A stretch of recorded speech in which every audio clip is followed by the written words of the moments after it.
கர்த்தருக்குள் அன்பான தேவ பிள்ளைகளே, ஆண்டவரும் இரட்சகருமாகிய இயேசுவின் நாமத்தில் உங்களுக்கு என் அன்பின் வாழ்த்துக்கள். இந்த நல்ல நாளிலேயும் சங்கீதம் 115 அதனுடைய 12வது வசனத்தை வாசிக்கிறேன். கர்த்தர் நம்மை நினைத்திருக்கிறார், அவர் ஆசீர்வதிப்பார் என்று எழுதி இருக்கிறது. இன்னைக்கு என் மெசேஜோடைய தலைப்பே என்னன்னா, அவர் உங்களை மறக்கிறவர் அல்ல, அவர் உங்களை நினைக்கிறவர் என்று நான் பேச விரும்புகிறேன்.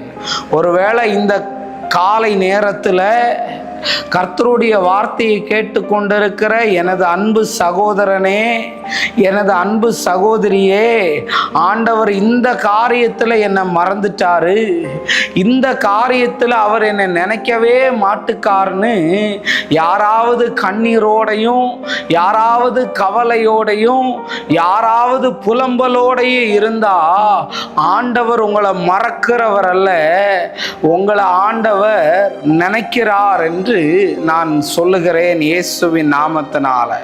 உங்களை எல்லாருமே மறந்து போகிறதுக்கு காரணம் என்ன தெரியுமா? அவர் உங்களை நினைக்கிறதற்காகத்தான். ஒரு ஆமீன் சொல்லிருங்க பார்ப்போம். 1 சாமுவேல் 1வது அதிகாரத்தில் அன்னாள் ஆண்டவரை பார்த்து இப்படி சொல்லுவார், என்னை நீர் மறவாமல் நினைத்தருளி அப்படின்னு சொல்லுவார். அப்படின்னா அவ ஸ்டேட்மெண்ட் என்ன? அவ வாழ்க்கையில இன்னும் ஒரு அற்புதம் நடக்கலைன்னு சொன்ன உடனே ஆண்டவர் என்னை மறந்துட்டார்னு சொல்ல ஆரம்பிச்சிட்டா. இன்னைக்கு எனக்கு அவர் குழந்தைய தர மறந்துட்டாரு, எனக்கு கல்யாணம் பண்ணி வைக்க மறந்துட்டாரு, எனக்கு ஒரு நல்ல வேலையை தர மறந்துட்டார்னு நீங்க நினைக்கிறீங்க. ஆனா வேதம் என்ன சொல்லுது தெரியுமா? அன்னாளை தேவன் நினைத்தார் என்று எழுதி இருக்கிறது. ஹல்லேலூயா. ஒருவேளை என்னையெல்லாம் யாரு பிரதர் நினைச்சு பாப்பா, நானெல்லாம் ஒரு ஆளாவே இல்லை பிரதர், என்னை கொன்னு போட்டா கேட்கறதுக்கு ஆளே இல்லைன்னு சொல்லிக்கிட்டு இருக்கிறையா? ஒன்னு அவர் நினைத்து பார்க்கிறவரா இருக்கிறார். சங்கீதம் 40:17 என்னை அடிக்கடி ஆற்றுகிற தேற்றுகிற ஒரு வசனம், கர்த்தர் என் நினைவாவே இருக்கிறார்னு இருக்கு. என்ன நீங்க ஒரு நிமிஷம் கூட நினைச்சு பார்க்கலையான்னு கேட்ட கேள்விக்கு பதில் வருகிறது, அவர் உன் நினைவாகவே தான் இருக்கிறார். என் பிள்ளைக்கு என்ன அற்புதத்தை செய்யலாம், என் பிள்ளைக்கு என்ன விடுதலையை கொடுக்கலான்னு உன்னை நினைக்கிறவரா இருக்கிறார்.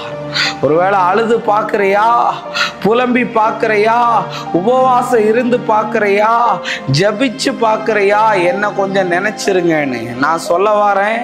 அவர் உன்னை மறக்கவே இல்லை, நினைக்க வேண்டிய நேரத்தில் நினைச்சி உனக்கு அற்புதத்தை செய்வார். நம்ம ஜெபிப்போமா?